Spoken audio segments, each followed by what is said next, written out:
Eso es demasiada toxicidad para una enfermedad de curso tan crónico como la policitemia vera. Es buen fármaco para el control de la esplenomegalia y del prurito. Y un último punto que quisiera abordar es el del manejo de la trombosis venosa, porque esto es algo más específico de la policitemia vera que del resto de mieloproliferativos y donde no hay unas guías basadas en la evidencia. Entonces yo lo he desglosado en distintas situaciones, que esto es lo que en general recomiendan los expertos. Ante un evento trombótico venoso en un paciente con policitemia vera, la recomendación es hacer anticoagulación estándar. Pero luego, ¿cuánto va a durar esta anticoagulación? Si la trombosis sucede en una zona de alto riesgo, por ejemplo, trombosis esplácnica o sistema nervioso central, la recomendación es anticoagulación indefinida. Y en este caso, si el paciente no lleva citorreducción, es ahora de alto riesgo y hay que añadir pues, hidroxiurea. Si se trata de una trombosis venosa profunda y el paciente no llevaba citorreducción, al presentar la trombosis ya es de alto riesgo, la recomendación es anticoagulación limitada, 6 meses, y luego continuar con citorreducción y aspirina a bajas dosis. Si la trombosis aparece en un paciente que estaba adecuadamente tratado con hidroxiurea, cabe distinguir dos situaciones. Que la trombosis haya sido provocada, por ejemplo, una colocación del catéter después de cirugía. En esos casos cabe hacer una anticoagulación de 3 o 6 meses y continuar con citorreducción y aspirina, pero si no es provocada, aquí la anticoagulación debe ser indefinida. Y en los casos de retrombosis, pues hay que aceptar el riesgo de, además de la anticoagulación, pues añadir tratamiento con aspirina a bajas dosis. Y ya para concluir, pues como hemos visto, el objetivo del tratamiento de la policitemia vera es controlar los síntomas y las complicaciones vasculares, evitando exponer al paciente a fármacos con potencial leucemógeno. Todavía no disponemos de ningún fármaco que cambie la historia natural de la policitemia vera, ninguno que disminuya el riesgo de mielofibrosis o de leucemia aguda. El tratamiento se estratifica en función de la edad y los antecedentes trombóticos y hemorrágicos, y aunque la hidroxiurea es el tratamiento de elección para la mayor parte de los pacientes, pues hay un 20% de pacientes intolerantes o resistentes, que además son un grupo de alto riesgo de evolución a leucemia y a mielofibrosis, para los cuales pues, se requieren otras opciones. Y con esto lo dejo aquí. Muchas gracias por su atención.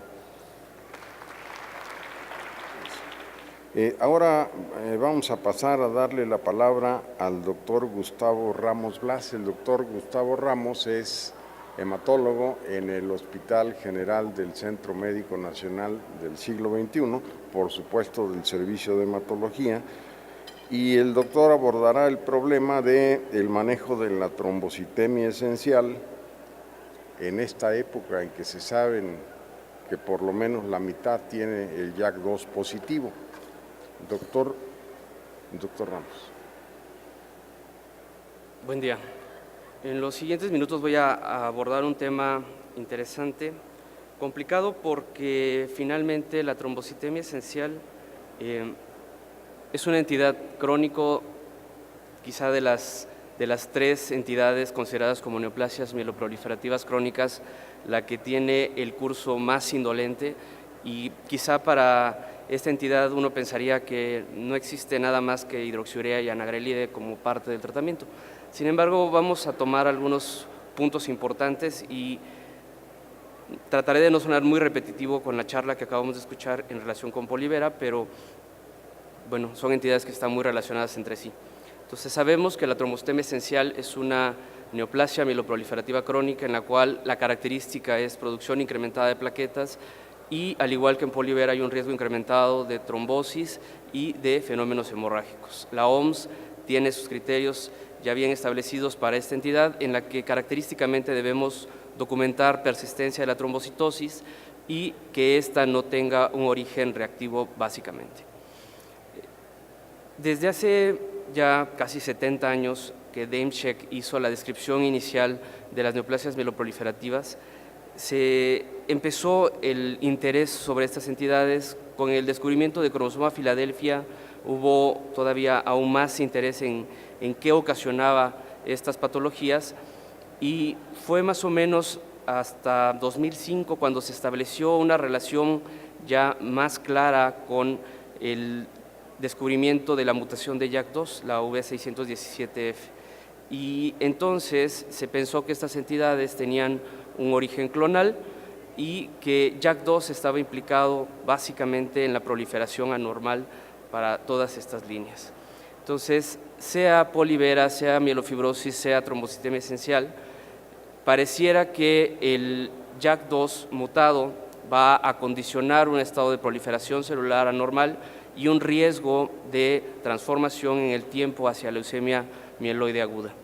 Y los modelos actuales que tratan de explicar por qué los pacientes hacen leucemia aguda, por qué los pacientes hacen más leucocitosis, hacen más eritrocitosis, tratan de explicar que todo viene obviamente de una célula clonal, pero que la expresión de la mutación o de la carga alélica de JAK2 es una carga que puede ser homocigota o puede ser heterocigota, de tal suerte que en trombocitemia esencial predomina la heterocigosidad de JAK2 mutado, a diferencia de polivera, por ejemplo, en donde vamos a ver más un estado homocigoto de la mutación.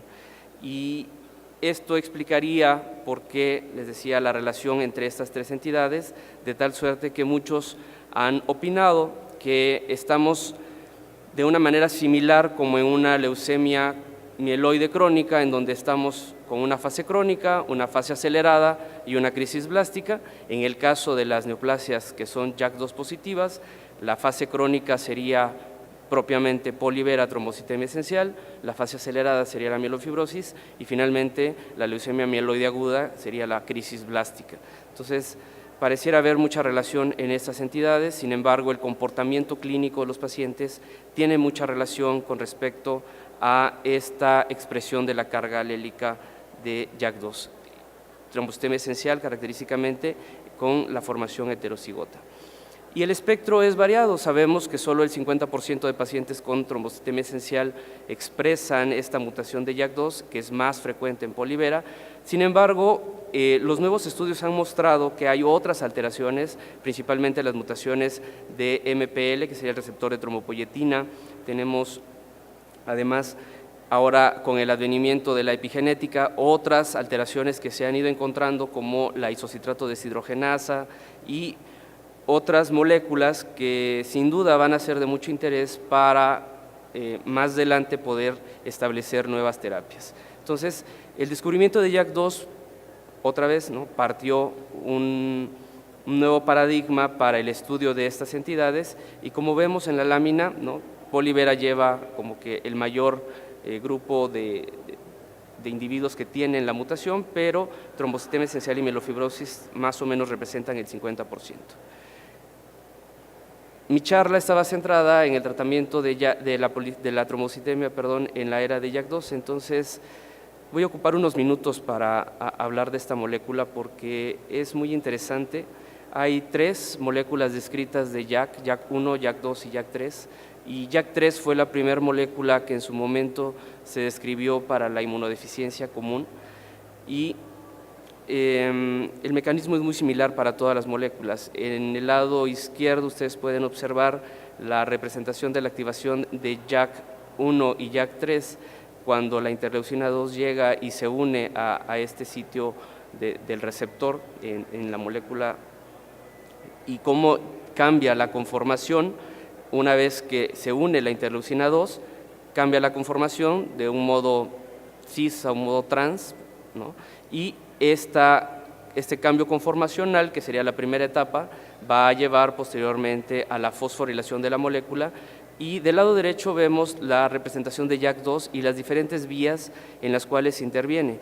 Entonces, sabemos que en neoplasias mieloproliferativas la vía JAK-STAT5 es la más importante, por así decirlo, que induce la proliferación celular y la inhibición de la apoptosis. Sin embargo, podemos encontrar otras vías en las cuales poder hacer en un momento dado una combinación de terapias para el manejo de estos pacientes. Sí.